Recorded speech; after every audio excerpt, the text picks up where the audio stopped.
कसा वाटला माझ्या मुलीचा लग्न, तो लग्न हो का रे? अरे महामेळावा झालाय माझ्या मुलीच्या लग्नाचा, महामेळावा. एखाद्या मंत्र्याच्या मुलीच्या लग्नात राहत नाही एवढे लोक, एवढी गर्दी. सकाळी हात सुटला तर सायंकाळी बायको घरी भेटते, एवढे लोक. मग लगन कोणाचा होता? संपतच्या पोरीचा.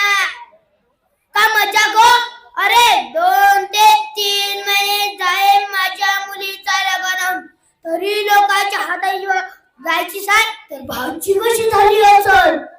मग लगन कोणाचा होता? संपतच्या पोरीचा. अरे 15 दिवस 15 लोकांना भांडे घासले, तरी भांडे नाही घासून झाले तर बर्तन किती लागली असतील. मग लगन कोणाचा होता? संपतच्या पोरीचा. 40 बोरे निवड मीठ लागला तो वरड किती चवला असल. मग लगन कोणाचा होता? संपतच्या पोरीचा. 5 ट्रक निवड मिरची लागली तर मिरची भजे किती खाल्ले असं. मग लगन कोणाचा होता? संपतच्या पोरीचा.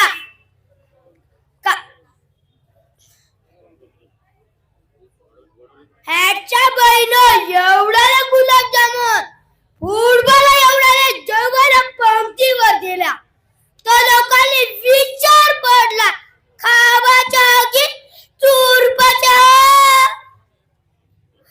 एक विशाल माणूस हातोडीनं फोडायला पाठवावा लागला, तेव्हा लोकांनी फोडू गुलाबजामुन खाल्ले. मग लगन कोणाचा होता? संपतच्या पोरीचा. ह्याच्या बहिण छोत्री एवढाले पापड असं करून लोकांना घरी घेऊन जावे लागले. ह्यात लंब्या चरवीच्या शेंगा सगळ्याच बनवल्या, नूडल्स सारखे चुरबत न वाचलेले खानदार म्हणून घरी नेत. मग लगन कोणाचा होता? संपतच्या पोरीचा. ह्यात विटा पाटोडे कापू खात तरी संपत नव्हती. मग लगन कोणाचा होता? संपतच्या पोरीचा. का मजा गो? अरे ह्याच्या बहिण तो माझ्या पोरीचा वाजा. नुसता नाव घेतलं तरी लोकांच्या मनात धून तयार होते. 3-4 किलोमीटर तर वाजवतच होत. अशी धून वाजवत होते, खाली लोकांना चालेल जागाच नव्हते, तर सगळे पावत जाऊन नाचत होते. जे वावरात होते ते वावरात नाचत होते. मग लगन कोणाचा होता? संपतच्या पोरीचा. एक घोडा लागला जा, तरी 2 पांढरे शुभ्र घोडे बोलावले. जावई माझा दष्टपुष्ट. जावई घोडा बसला ना, घोडा खाली बसला तर म्हणून एक स्पेअर मध्ये ठेवलं होतं. फक्त दुःख एकाच गोष्टीचं, घोडा पांढरा, जावई माझा काळा होता. ह्याच्या बहिण लंडन मेकअप बोलावलं. जावईनं त्याने 7 जावयाला गोरा केला.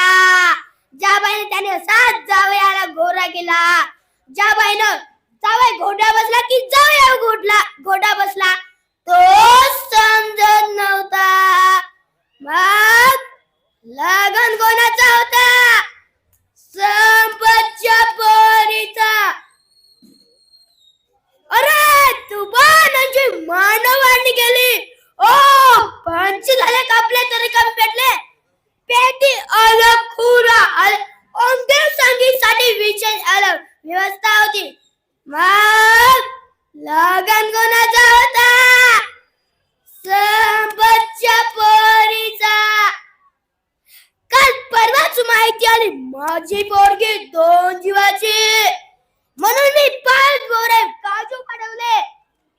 मग माझा नातूचा दष्टपृष्ट झाला पाहिजे. माझी पोरगी काजू खाते न खाली पडलेल्या कोंबड्या खाते. त्याच कोंबड्या आम्ही खाऊन मग नातू कोणाचा होता? संपतचा होता. नातू चालत गेला तर रस्ता हल्ला पाहिजे. नातू धावत गेला तर पायातून धुवा निघला पाहिजे. मग नातू महाराष्ट्राचा केसरी पैलवान झाला पाहिजे.